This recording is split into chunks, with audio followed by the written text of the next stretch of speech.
Hi. In this series, I'm going to be analysing examples of narcissist behaviours in real-world situations. My aim is to help people recognise these behaviours when they see them.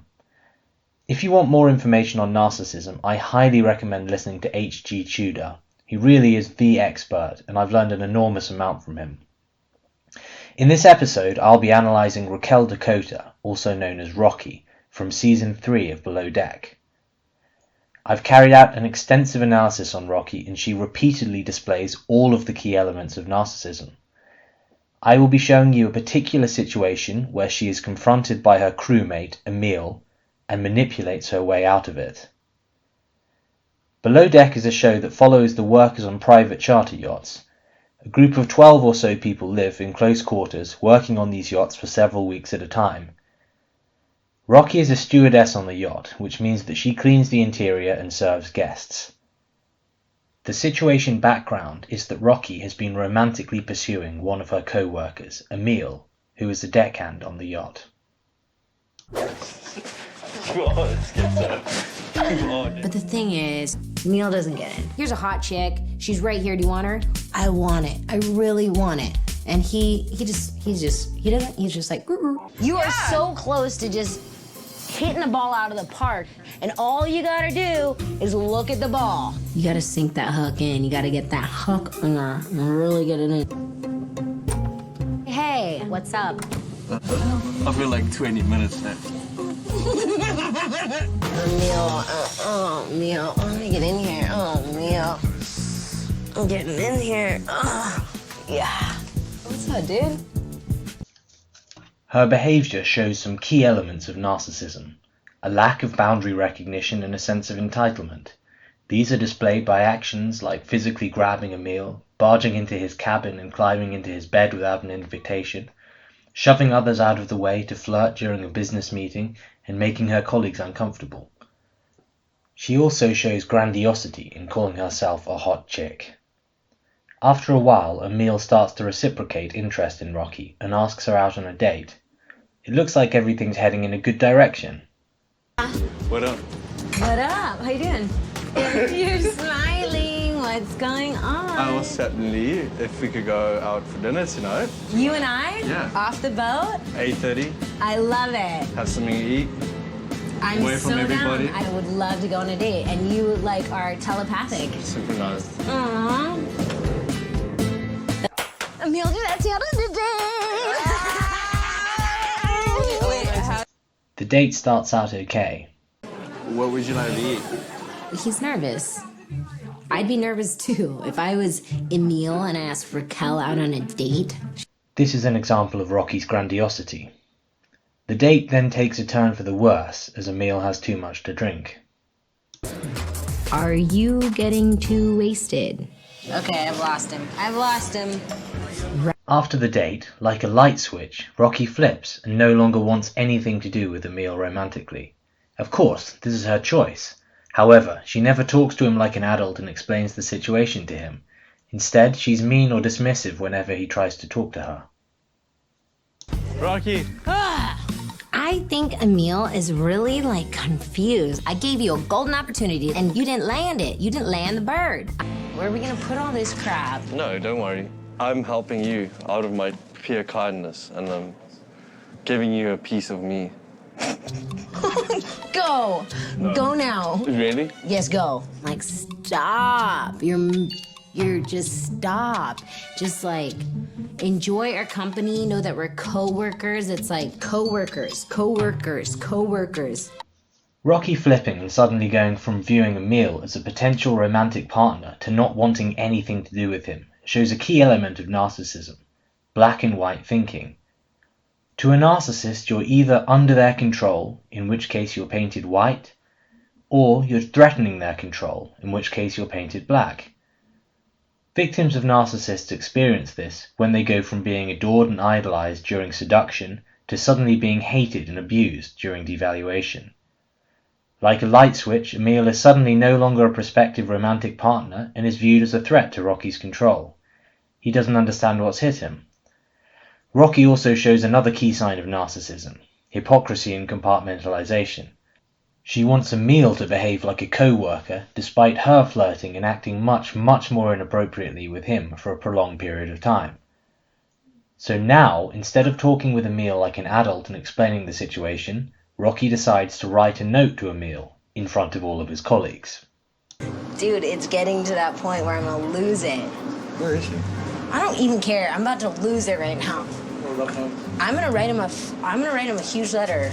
I'm over it. Oh my God.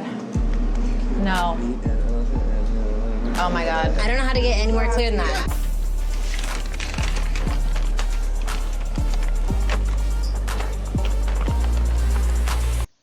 This shows another key sign of narcissism, a lack of emotional empathy in writing such a blunt letter and humiliating Emile in front of all of his co-workers. If Rocky had emotional empathy, she would want to explain the situation to Emile in a way that didn't hurt him. Instead, she's relishing twisting the knife in. You can see the smile on her face as she walks away after giving him the letter. This also shows two more elements of narcissism, her sense of entitlement and lack of accountability in leading Emile on for days, and then as soon as he starts to show an interest back, taking it all away with no explanation. I just handed it to him. I kind of want to get out of here.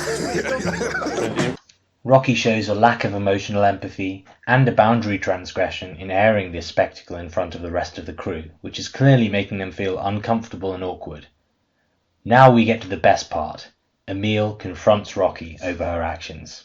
Did anyone see what you wrote? Yes. Just tell me.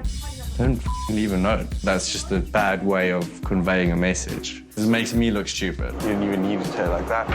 I didn't know how to say it. Emile airs two criticisms. Rocky shouldn't have done this in front of everyone, and she shouldn't have said this in such a mean way. Being a narcissist, these criticisms threaten Rocky's control. She needs to nullify this threat to her control and reassert control over Emile. She responds with, "I didn't know how to say it." This is our first manipulation. It's a deflection of the arguments, and it's a pity play to reject accountability. Instead of acknowledging either of Emile's points, Rocky's playing the victim and saying it's not her fault because she couldn't think of what to say. It doesn't make any sense, or address either of Emile's points. If she didn't know what to say, she should have thought about it for longer and not done it in public. But the point of a deflection is to derail the argument, and it does its job here. It seems to stump Emile for quite a while. I didn't know how to say it. Well, there was nothing going on. Talking to me over here. When Emile finally responds, he doesn't accept Rocky's nonsensical answer. By responding in a non-positive way, he threatens Rocky's control again. At this point, Rocky decides to storm out, saying, "Well, I'm not going to be over here," then grunting in indignation as she goes down the stairs. Withdrawals are a very common tactic of narcissists. They assert control by storming off in anger, so the topic can't be discussed any further. It's the equivalent of a child covering their ears and saying, "La la la la la, can't hear you." Is it childish? Yes. However, is it effective? Yes. Unfortunately for Rocky here though, Emile doesn't let it go this easily and confronts her again. You didn't have to do it that way. Please don't do that again for everybody like that. That's embarrassing to me. I'm sorry. I totally apologize. No. Rocky uses her next manipulation, false contrition. Narcissists often use fake apologies because they are a fast and easy way of getting somebody under control. This is not genuinely admitting wrongdoing and wanting to make up for it, but instead a cheap throwaway line. You can't be truly sorry unless you understand the other person's grievance and realize that what you did was not the correct action. It's clear that Rocky isn't actually sorry because she hasn't understood why Emile is upset or even acknowledged that she did anything wrong. She says it in a very flippant way, and it's clear she doesn't mean it. "I'm sorry, I totally apologize." I totally apologize. No, I'm sorry. See, this is actually, can I tell you something? Do you want to know why what? you had to talk to me before. Can I say something? That's why I had to write it down for you, because every time I try to talk to you and communicate, you're not really getting it. If you're genuinely apologizing, you say your apology and then listen to the person you've wronged say their piece. Instead, the second Rocky realizes that Emil is still not under control and he starts talking, she begins interrupting him and not letting him get a word in edgeways.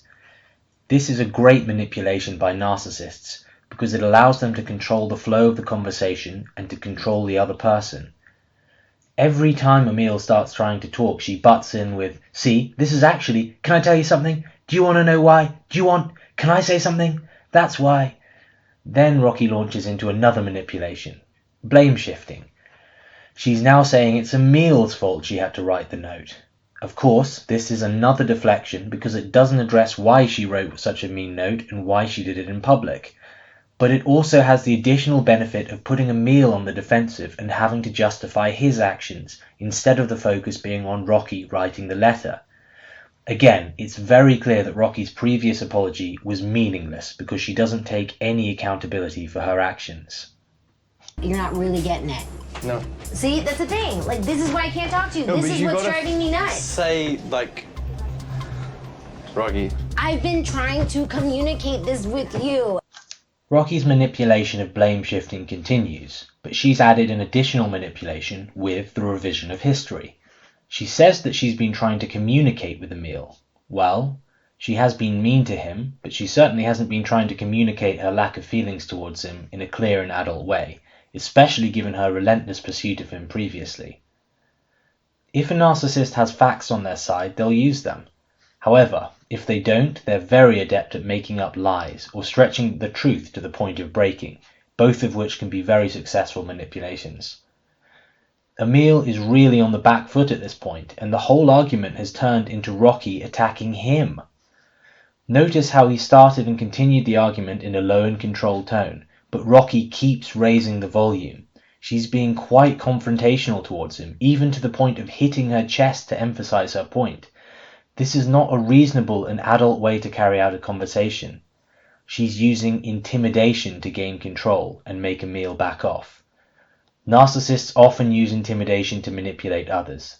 Certain types of narcissist will smash objects, scream and shout, use intimidating body language, or even use threats to get their way. It's fine. It's good. Okay, are we cool? Fine. Yeah. Just talk later. Like, what I want to say. You know what? Say it! No. Say it! Doesn't matter. Emil has realized that he's not getting anywhere at this point and just says, "It's fine," and then, "We'll talk later, what I want to effing say." This threatens Rocky's control. This time Rocky asserts control by trying to provoke him, laughing and going, "Say it," in a confrontational way. By smirking and laughing, she's belittling his objections towards her, as if to say that his concerns are laughable. This has the desired effect, and Emil says no, and starts to physically retreat. Rocky repeats, "Say it," and actually starts to follow him through the room. Look at how confrontational her body language is, with her arms spread out wide and a sneer on her face, similar to that of somebody who's starting a physical fight. Again, this is intimidation. So we finish the argument, and Rocky swears at Emil under her breath. Rocky's narcissism has done its job and successfully asserted control. Emil has been steamrolled in his attempt to confront a narcissist. He started out confronting Rocky about the mean note she wrote and how it was hurtful to do it in public. And he ended up with her turning the blame on him, shouting at him, and belittling him. In this brief analysis, Rocky has displayed boundary transgressions, a sense of entitlement, a lack of accountability, a lack of emotional empathy, grandiosity, black and white thinking, and several manipulations. These include deflection, withdrawal, pity play, false contrition, blame shifting, intimidation, and belittlement. Thank you for watching. I hope you'll subscribe for more analysis on narcissists.